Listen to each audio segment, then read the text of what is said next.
Author, columnist, managing editor of LibertyNation.com, podcast host and conservative policy advocate. We dismiss history at our peril. Liberty Nation Radio with Mark Angelides. As investigative historian A.E. Samaan wrote, the only population communism has ever successfully fed is the shark population swimming in the Florida Straits. With protests in Cuba over the repressive regime and inevitable shortages of goods, all eyes are cast south, wondering whether the last 60 years of suffering is at an end for the US neighbor. And on a broader scale, if the oh-so-sticky idea that socialist and communist governments can last in a time of unprecedented freedoms is really valid. Welcome to Liberty Nation Radio, heard coast to coast on the Radio America Network. I'm your host, Mark Angelides. And on this week's edition, we'll be examining why the role of socialist and communist governments face a Sisyphean task, always having to double down and keep pushing that rock, as the inherent problems with such systems entail their very downfall.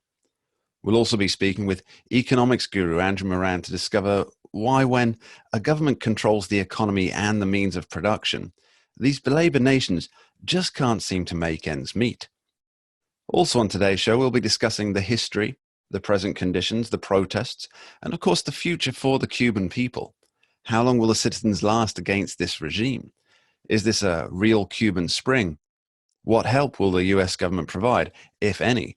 And why so many self-avowed democratic socialists in American government are keeping tight-lipped on the evolving situation?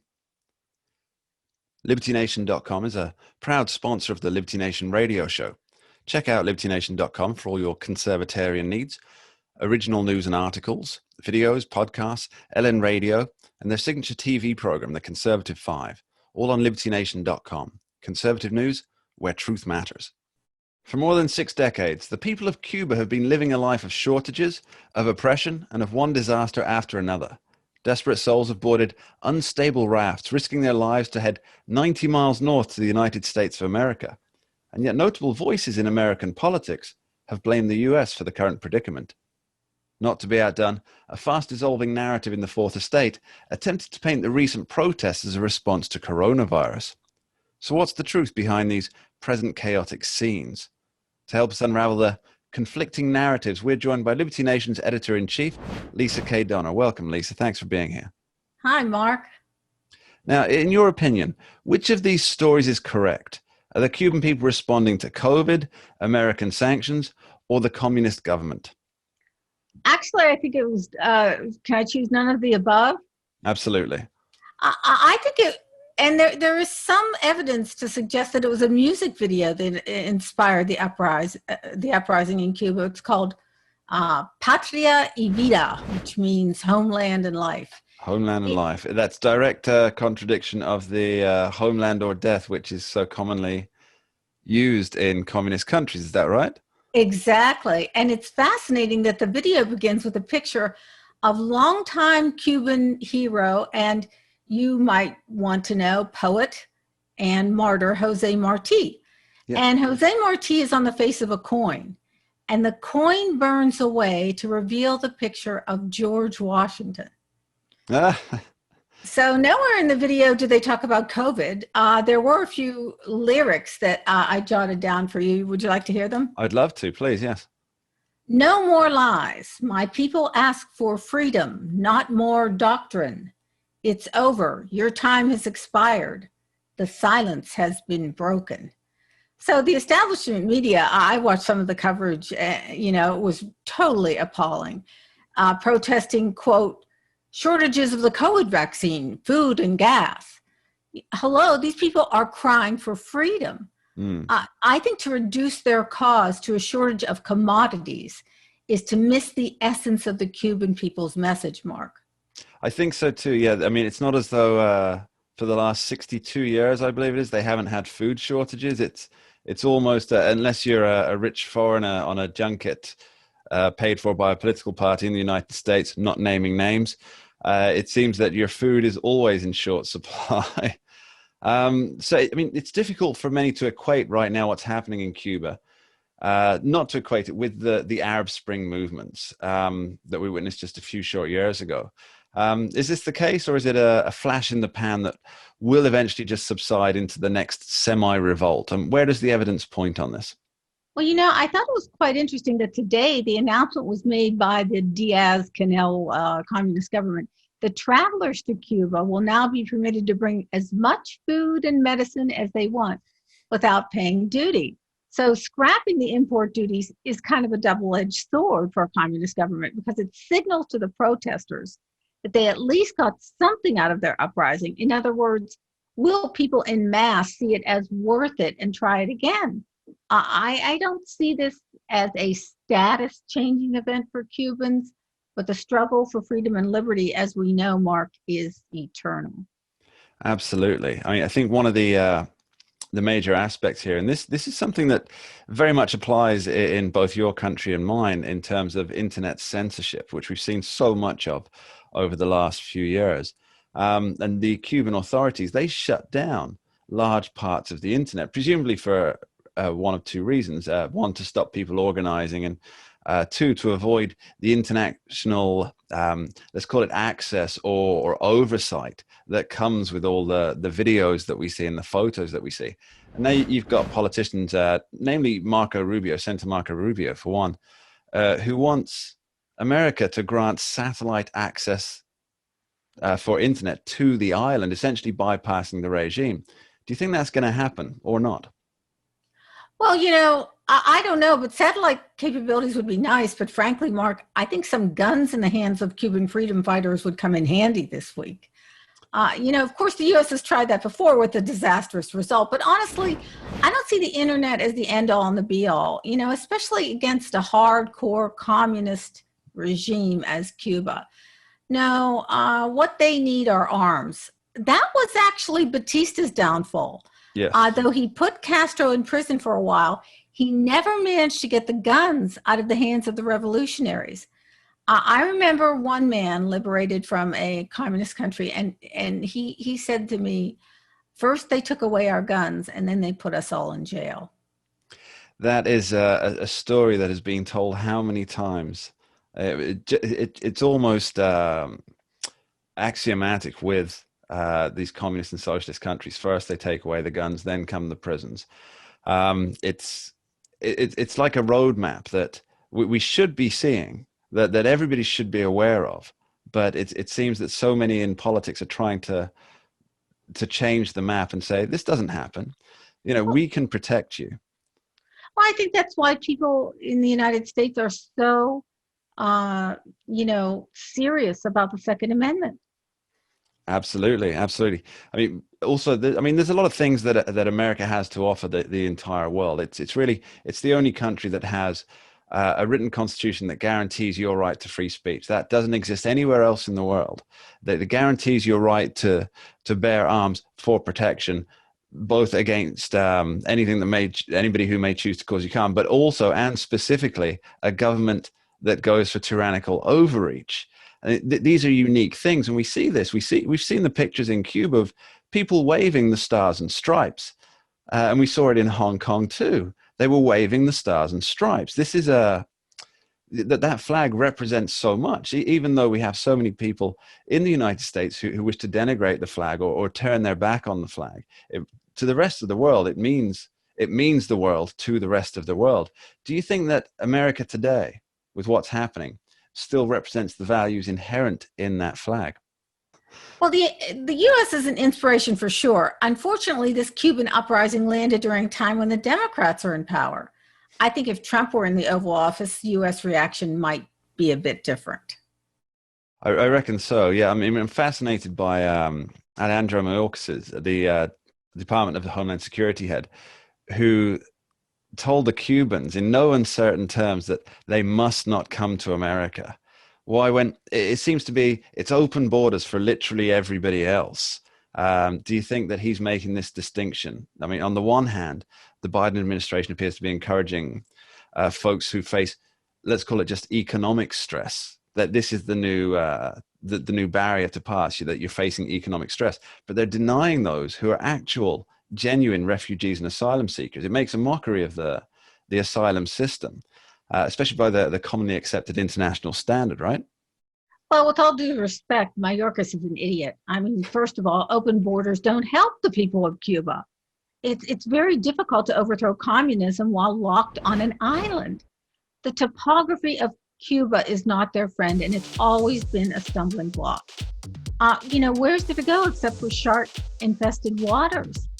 Even though it's only 90 miles away, it's a treacherous journey where many have perished. Lisa K. Donna, thank you very much for joining us. Thank you, Mark. And we'll be right back after this short break. We dismiss history at our peril. Liberty Nation Radio with Mark Angelides. Now, we all watch the world and wonder how well communist and socialist countries are getting on. But our intent in this nation watching varies greatly. For those who disagree with the whole concept of big government and a sizable state footprint, we wonder how long such regimes can last, and whether the toppling of such governments will be peaceful, and how the historical inevitability will be played out. Will it be a coup, an uprising, or a general collapse, as we saw with the former Soviet Union? For those who support such ideologies, they watch and hope that these nations will be success stories that can be used as demonstrable proof that such policies could work for the good of their own people in their home countries. Now, not to conflate the two ideologies, socialism and communism, it's worth looking at the difference between them. According to Karl Marx, who literally wrote the book on the subject, socialism is a stepping stone to communism, and is one that sees ownership and control of industries and the apparatus vested in the collective of citizens, administered by the state, whereas communism bypasses the collective control and just hands it all straight over to the government. There are only 5 countries today that are considered communist: China, North Korea, Laos, Vietnam, and of course Cuba. One of the many things all these countries have in common is super strict immigration laws, as in, if you want to live there without being on a sponsored work visa, you're pretty much out of luck. While some far-left politicians in America praise these nations, they rarely address the strict immigration regulations that are so often pilloried by the same. As for socialist countries, well, there are very few that operate as strictly socialist. Many of them allow private ownership and businesses. And in fact, here's the key to why many of them are still going. The free market models that so many socialists and, in America, democratic socialists rail against are actually what support the burgeoning state bills. Economist Ludwig von Mises, he wrote in the 1920s that every step that takes us away from private ownership of the means of production and from the use of money also takes us away from rational economics. His point being that when everything is centrally planned and owned by the state, goods and machinery, they have no market value. So how can planners decide what has more value? As host emeritus of Liberty Nation Radio, Tim Donner often points out, one-step thinking is at the heart of these far-left fantasies. The power brokers decide on a course of action to deal with an imminent problem, and then they need to make another drastic change to deal with the inevitable fallout of those changes, and then yet another major shift to deal with the consequences of their latest maneuver. Like Sisyphus rolling his rock up the hill forever, it seems that this short-term thinking only ever leads to more of the same old, same old. Ronald Reagan once opined, how do you tell a communist? Well, it's someone who reads Marx and Lenin. And how do you tell an anti-communist? It's someone who understands Marx and Lenin. And as ever, the Gipper was right. We've seen communist nations so prideful and defiant fall one after the other. Those few that remain are seen as examples of how freedoms must be eroded to serve the greater good. Just look at Cuba. Protests began and hundreds are arrested. The internet is shut down, and President Miguel Diaz-Canel calls on revolutionary citizens to take to the streets to fight the protesters. And of course, there's North Korea, possibly the most regulated state in existence, where an unkind word about the dear leader can lead to imprisonment or worse for you and your family. Or what of China? That although it regards itself as communist with Chinese characteristics, it does allow private ownerships of sorts. You can have a business, you can buy property. But the cost of these added freedoms is a crackdown on civil liberties. Cameras record your every public move. A social credit system is in place that forbids travel, employment, and bank services if you happen to have gone against the government narrative. And let's not even get started on the political prisons that are so rife among these types of countries. While China may be an economic powerhouse, that has come at a price. When America's democratic socialist politicians try to sell the idea of socialism, it should be remembered, as Marx stated, that socialism has only ever been a stepping stone towards communism. It's notable that many of those who identify as democratic socialists are remaining silent on the issue of the Cuban protests, almost as if they hope it will just disappear. Naturally, the Fourth Estate is willing to let this slide and refuses to question those who have been so supportive of the island nation in the past on the present situation. In fact, Department of Homeland Security head Alejandro Mayorkas had this to say to the Cubans who are seeking to flee their country. He said, quote, "Allow me to be clear. If you take to the sea, you will not come to the United States. Again, I repeat, do not risk your life attempting to enter the United States illegally. You will not come to the United States." End quote. So here's the deal according to the government. You can cross the southern border illegally by the hundreds of thousands from any country on the face of the earth across the southern border. Agents will pick you up, they'll process you, and the cities and the taxpayers, of course, will fund your healthcare, your family reunification, education, and spend millions giving you the rights that this country affords, even going so far as to reach out and send flight tickets to people who were refused asylum or refugee status under President Trump, and expanding the refugee and asylum procedures to include those who only face economic hardship. But, if you want to leave an actual repressive regime that sends revolutionaries against you for protesting, don't even think about trying to come here. That's the message. But why? Could it be that having already lived in a communist country, these newcomers would have no interest in becoming eventual voters for a government that even smacks of socialism? Is that too jaded?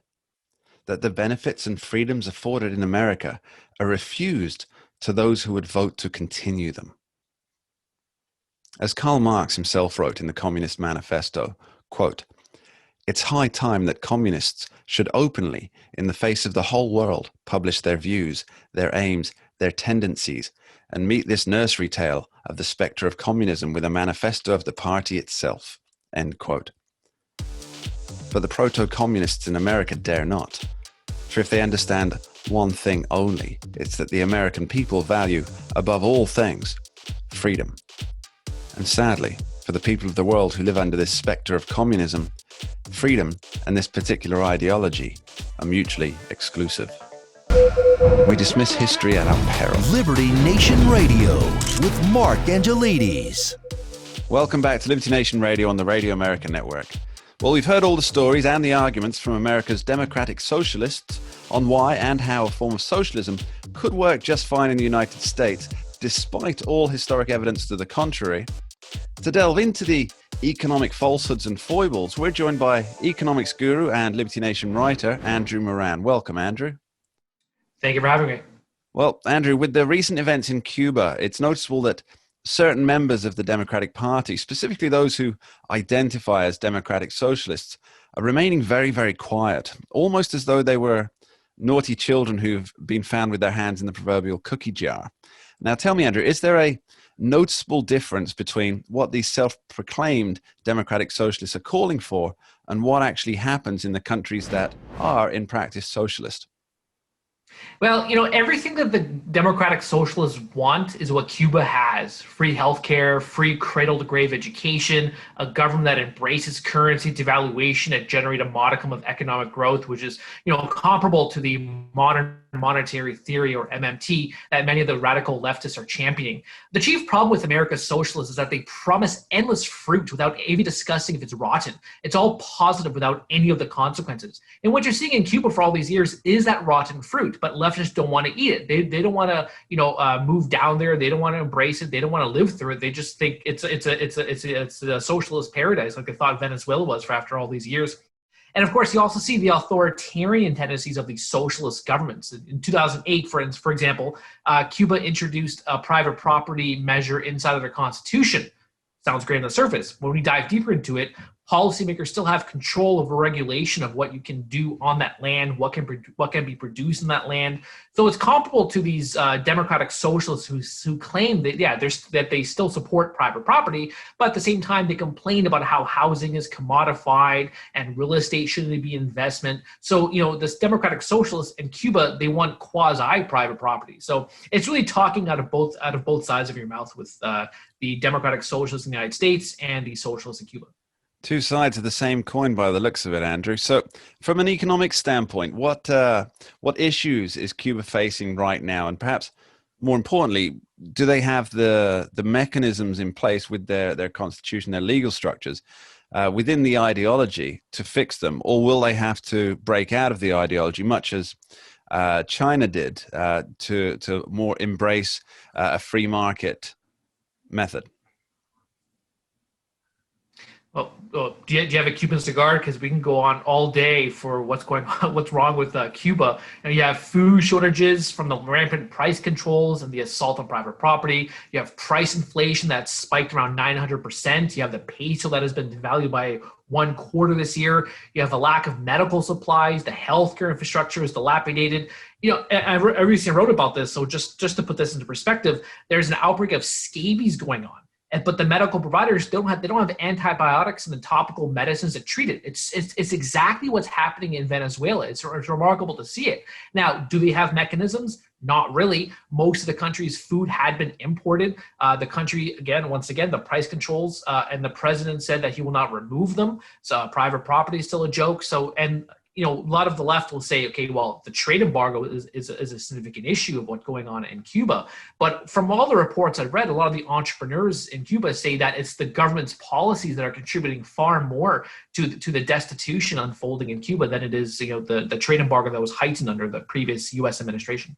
It's funny that we often hear the Cuban health service lauded, and yet they have an outbreak of scabies that they're unable to deal with.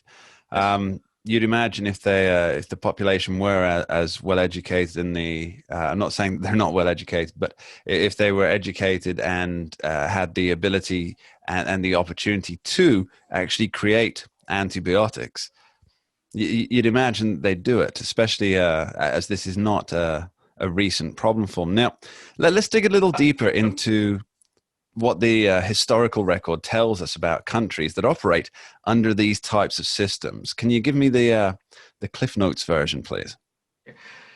So I remember a couple of years ago, the late, great Robert Wenzel he was the editor and publisher of the Economic Policy Journal. He was asked, if you remove the price controls in Venezuela, would there be relief? And he said, almost immediately. So it shows that a lot of these hallmark socialist policies, they're so destructive in many of these countries.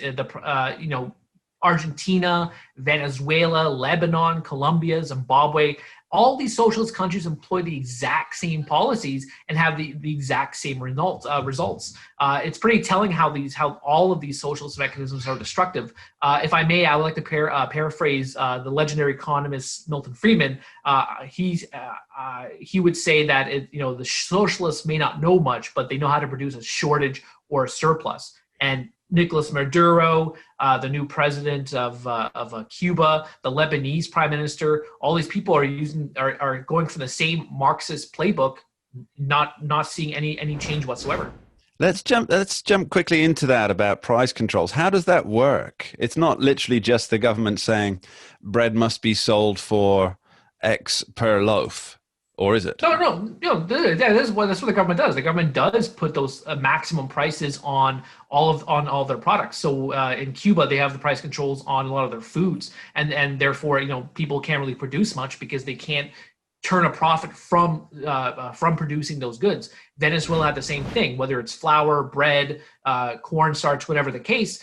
These manufacturers couldn't produce anything because they couldn't turn. If it cost them $1, if they were ordered to sell a loaf of bread for $1, but it cost them $1.10, then they can't do anything. They're going to lose money. So why bother manufacturing anything? Same thing happened under the Nixon administration. Nixon administration imposed price controls on milk in the 1970s, and what happened? You had a shortage of milk because of the exact same economic incentives. It's all basic economics, and for some reason, every country, at the very least, every left-leaning country, they abandon basic economic doctrine. Yeah. Now, a lot of countries, as you mentioned, like my home country as well, the United Kingdom, we have politicians who say that all of the things that we like, whether we like them or not, such as the National Health Service, things like this, that they are socialist concepts in practice. Now, the reality is that the budget for the National Health Service in the UK has doubled in the past year.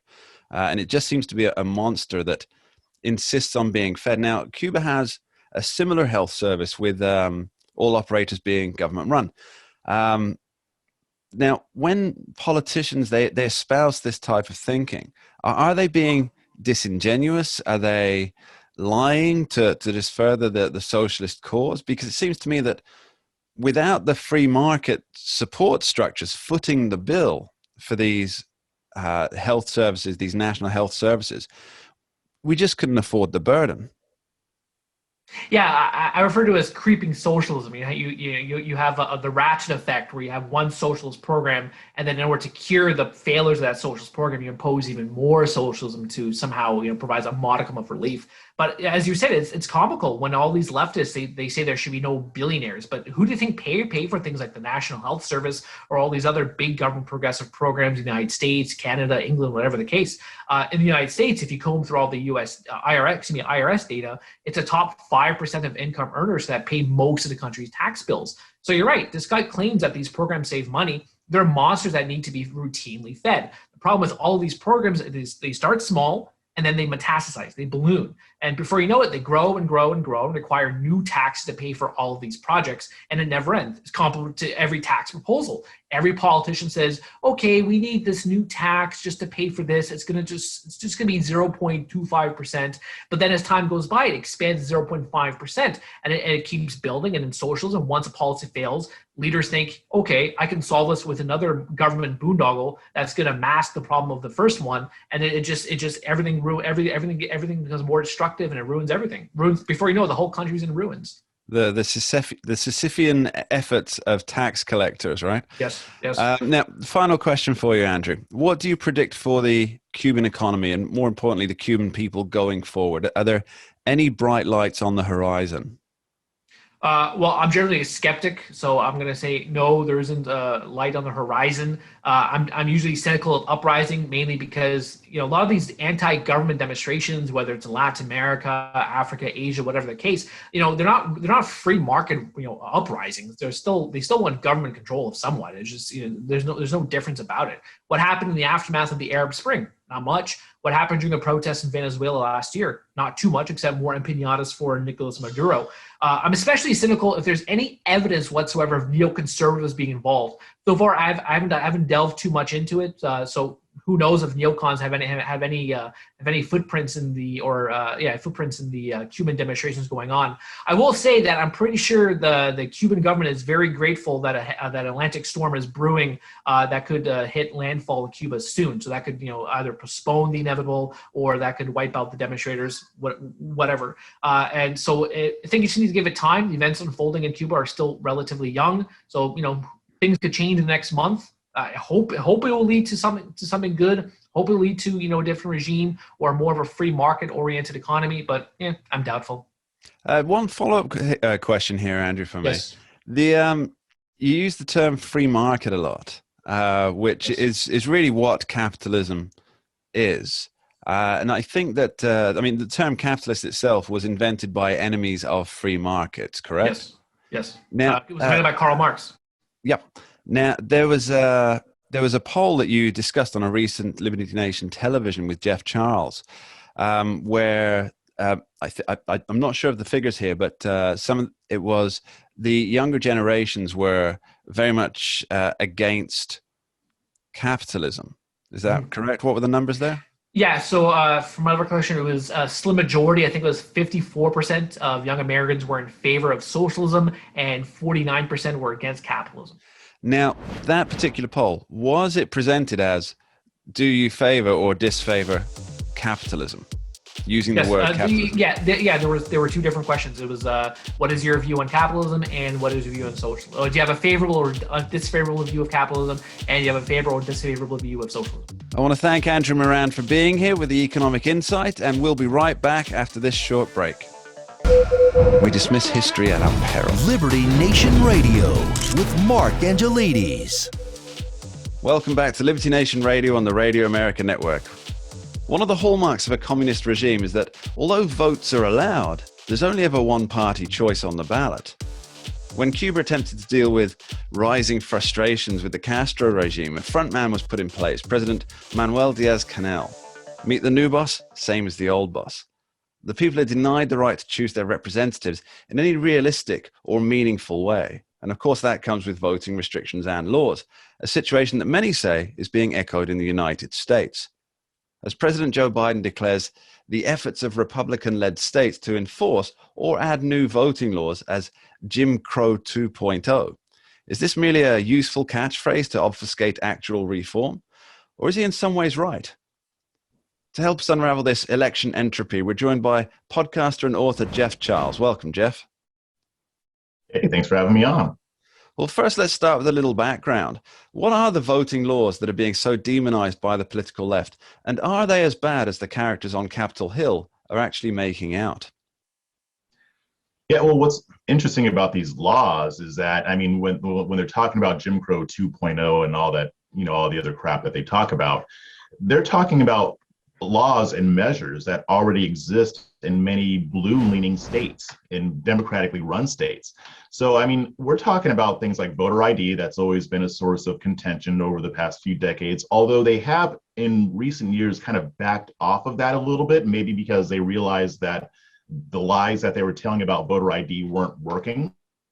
What are those lies, by the way, Jeff? Sorry, Jeff. Well, yeah, they say that, you know, voter IDs will disproportionately prevent Black Americans from voting because the Democrats are essentially arguing that Black people are not able to get photo IDs to use when they go to vote, which is false. I mean, what you'll notice about a lot of these arguments, Mark, whether it's voter ID or other voting laws, is that they will always claim that it disproportionately affects the Black community, but they never provide data or proof to back up their claim. The data is actually the opposite. And in fact, the overwhelming majority of Black voters support voter ID laws. So the evidence just isn't there. And I think that more and more people started to realize that it was all a farce to begin with. But some of the other measures were, you know, really were just reversing laws that were put in place during the pandemic to make it easier for people to vote and not, you know, catch the coronavirus. So we're talking about things like drive-through voting. They're getting rid of that. We haven't always had drive-through voting, especially here in Texas, but they allowed it because of the pandemic. Other issues have to do with partisan poll watchers and vote counters and things like that. But most of these measures are just reversing what was done under the pandemic because we're coming out of the pandemic. So that's really what's going on here. And the Democrats are counting on people to not know that and pretending that it's racially motivated. So if my original premise here was correct, that many of these laws are already in place anyway, or as you correctly point out, they were, let's call it wartime laws in a Godfather reference. There's no time for a wartime consigliere here. What is the outrage about? Is it manufactured outrage, or is it that the people who are against these new reforms are seeing it more as it's going in the wrong direction? The outrage is 1,000% manufactured. Again, the Democrats are trying to play on the ignorance of a lot of people when it comes to these issues, and they're banking on that to push their agenda. I think the problem that they're having, though, is that even if people say more moderates in the center or moderate Democrats, even if they're not fans of these voting laws, I mean, I have some issues with them too. They're not being persuaded by the idea that this somehow impacts the Black community more than others. They may have other issues with the laws, but really the Democrats are using the wrong line of attack because they're so race obsessed and they're so used to making everything about race that they're promoting a narrative that pretty much everybody knows isn't true, including the people promoting the narrative. So it's not going to benefit them as much as they might think it will. Really, the only people that they are convincing are people who already believe it in the first place, or the people who already want to believe it. They're not convincing anybody outside of that.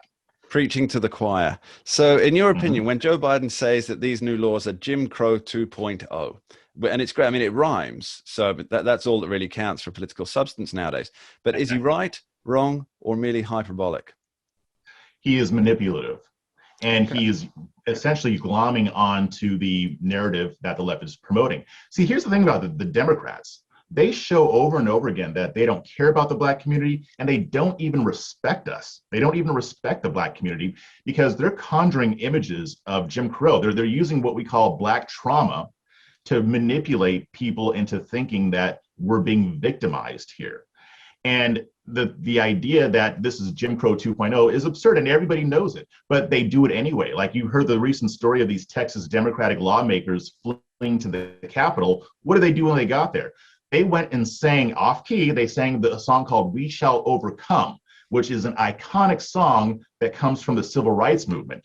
I sang it in school when I was younger. So they have no problem exploiting imagery and concepts from the civil rights era and pretending like they're relevant in this instance today. I heard that sing-along that they had, and it seemed to me that they were singing numerous different songs that all just happened to have the exact same words. It was really a bizarre experience, almost psychedelic, watching the discomfort on their faces.